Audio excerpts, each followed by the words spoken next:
Baik, Assalamualaikum warahmatullahi wabarakatuh. Selamat pagi atau siang atau malam. Kali ini saya akan menjelaskan tentang materi produksi media yang mana diawali dari dasar-dasar produksi media. Kode mata kuliahnya FSIK 4303. Nah, awal mulanya dasar-dasar audiovisual ini adalah penyampaian informasi atau ide menggunakan audio dan visual. Jadi, audiovisual itu bukan dari salah satunya. Jadi, tiga elemen utama pada audiovisual itu yang mengatakan bahwa itu audiovisual adalah suara, visual, dan gabungan keduanya. Nah, dari gabungan keduanya itu, di mana komponen suara dapat mencakup bahasa lisan, maksudnya dari berkomunikasi, dari interaksi, lalu kemudian ada musik atau efek suara. Lalu kemudian yang kedua adalah visual dapat berupa gambar, animasi, atau video. Dan itu adalah gabungan dari keduanya. Kalau misalnya hanya salah satu, maka kalau audio itu berupa seperti contohnya radio. Kalau visual itu bisa berupa seperti gambar atau foto. Nah, mengapa audiovisual itu penting? Karena sebenarnya ada beberapa hal yang menjadikan itu penting. Pertama, menarik perhatian. Karena apa? Karena kita bisa mendengar sekaligus melihat visualnya. Lalu kemudian dapat menyampaikan informasi lebih akurat dan juga lebih mudah dipahami. Lalu kemudian membangun emosi, memperjelas pesan, dan yang terakhir adalah menggabungkan gambar dan suara. Nanti silakan untuk akses link di bawah ini dan amati perbedaan penyampaian informasi yang sama melalui media yang berbeda. Jadi ada yang dari YouTube satunya dan satunya lagi ada yang berupa media tulis atau media cetak versi online-nya. Nah, bagaimana awal komunikasi visual? Awal komunikasi visual itu jauh sebelum adanya kamera dan video, manusia itu sudah menggunakan bahasa visual untuk berkomunikasi. Jadi, sebelum ada kamera dan video, itu pada zaman dulu orang-orang itu berkomunikasi melalui gambar. Dari mana? Gambar di gua-gua. Jadi sampai saat ini, sampai sekarang itu ada beberapa peninggalan di gua-gua seperti misalnya contoh ada di Sulawesi. Ya, lahirnya kemudian fotografi. Fotografi itu dapat berupa media komunikasi yang dimana menggunakan gambar sebagai ungkapan dari sebuah kejadian atau peristiwa. Jadi realitas yang terjadi kemudian diambil, di-capture dan kita foto yang dimana kejadian tersebut dapat disimpan dan kita lihat kembali. Seperti contoh kalau kita misalnya datang ke suatu tempat, pasti yang pertama kita lakukan apa? Memfoto tempat tersebut sebagai momen kita pernah datang ke tempat itu.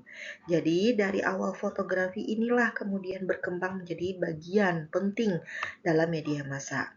Jadi contohnya awal mulanya itu menggunakan kamera obscura, itu kamera pertama kali di dunia dan ini adalah foto pertama yang diambil dengan menggunakan kamera tersebut. Nah, dari fotografi kemudian mulai terjadi perkembangan. Perkembangan itu melalui teknologi yang dimana menjadikan gambar diam ditampilkan sebagai rangkaian bergerak. Ya, muncul teknologi gambar bergerak, lalu kemudian berkembang menjadi sebuah sinema. Sehingga film menjadi media hiburan dan juga komunikasi. Di sebelah kanannya itu adalah alat yang dimana itu adalah alat proyektor film untuk pengambilan gambar bergerak. Ya, lalu kemudian setelah era di mana film bergerak teknologinya itu ditemukan, lalu muncullah yang namanya era film bisu. Jadi sebelum ada film, itu ada yang namanya film bisu, yang dimana tidak menggunakan rekaman dialog. Jadi tidak ada dialog di dalam film tersebut. Jadi cerita disampaikan melalui visual, hanya gambar bergerak saja, tetapi tidak ada dialog sama sekali. Ekspresi dan gerakan pemain sangat penting. Ya, musik pengiring dapat digunakan dalam pemutaran. Mungkin contohnya adalah film Charlie Chaplin yang dimana dia itu di dalamnya adalah gambar bergerak yang hanya diikuti oleh instrumen atau musik pengiringnya saja. Tidak ada komunikasi di dalamnya. Jadi, Charlie Chaplin itu tidak termasuk film yang saat ini kita sebut, tapi dia masuk ke dalam film bisu, ya. Nah, dari film Chaplin, pasti tahu dong dengan film Mr. Bean. Nah, film Mr. Bean itu menurut Anda semua, ya menurut teman-teman mahasiswa UT, apakah juga disebut dengan film bisu? Kalau ya, beri alasan Anda terhadap jawaban tersebut. Kalau tidak, beri juga alasannya kenapa film Mr. Bean bukan termasuk film bisu. Nah, masuknya suara ke film. Jadi perkembangan teknologi membawa suara ke dalam film, sehingga pengalaman menonton tidak lagi menjadi andalan visualnya saja seperti film bisu tadi, yang dimana unsur audio mulai mencakup di dalamnya seperti tidak hanya musik pengiring tapi juga ada dialog, lalu kemudian ada efek suara dan suara lingkungan atau ambience. Jadi sebenarnya bukan ambien ya, bukan penyakit, tapi ambien itu adalah efek suara yang dihasilkan dari lingkungan. Seperti contohnya suara air laut, suara hujan, lalu kemudian suara jangkrik, itu adalah suara lingkungan. Nah, lalu selanjutnya adalah televisi perkembangannya. Jadi audiovisual itu kemudian masuklah televisi ke ruang masyarakat secara lebih luas. Kalau untuk perkembangan revolusi televisi dari yang tua sampai sekarang itu panjang. Cuman kita di sini hanya sebatas pengenalan saja. Kalau televisi ini adalah perjalanan dari audiovisual ya. Televisi itu digunakan sebagai apa? Ada berita, ada hiburan, ada pendidikan, informasi sampai iklan. Untuk sampai sekarang mungkin ada beberapa orang yang mulai tidak lagi menggunakan televisi untuk media hiburannya.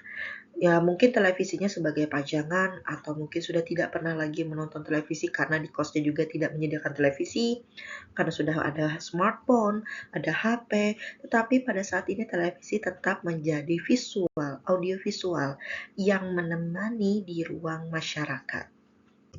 Ya, dari televisi baru ke video. Jadi perkembangannya itu cukup panjang tadi.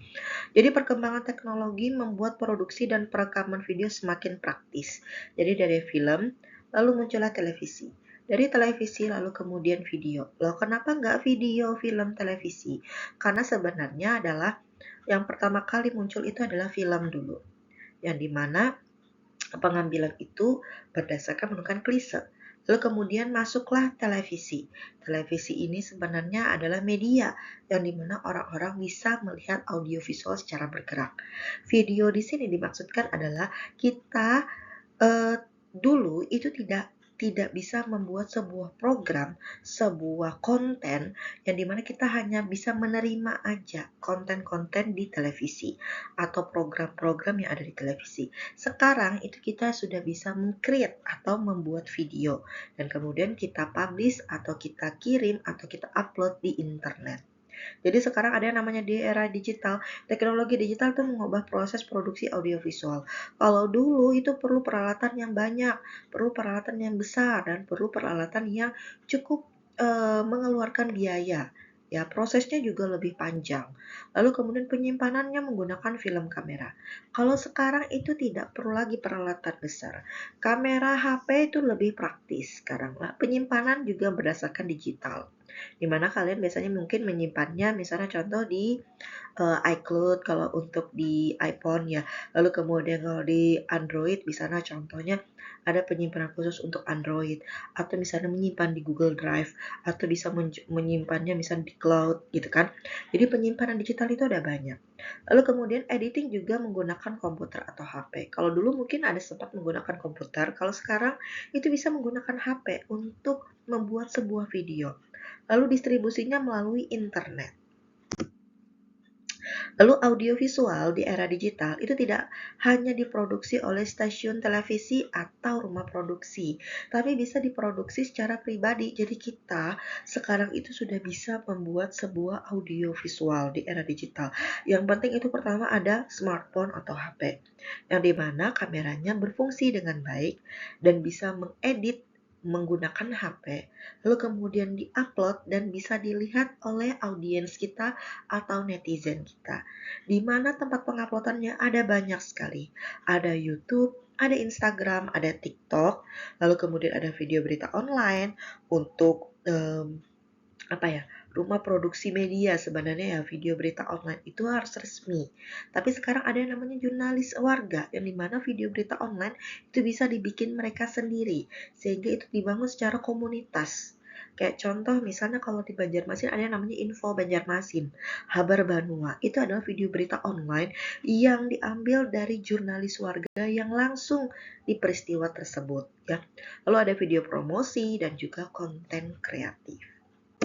Ya mungkin sampai di sini dulu untuk materi produksi media dari dasar-dasar audiovisual. Mungkin selanjutnya nanti kita akan masuk ke dalam karakteristik dari audiovisual itu tersendiri. Terima kasih atas perhatiannya. Salah mohon maaf. Wassalamualaikum warahmatullahi wabarakatuh.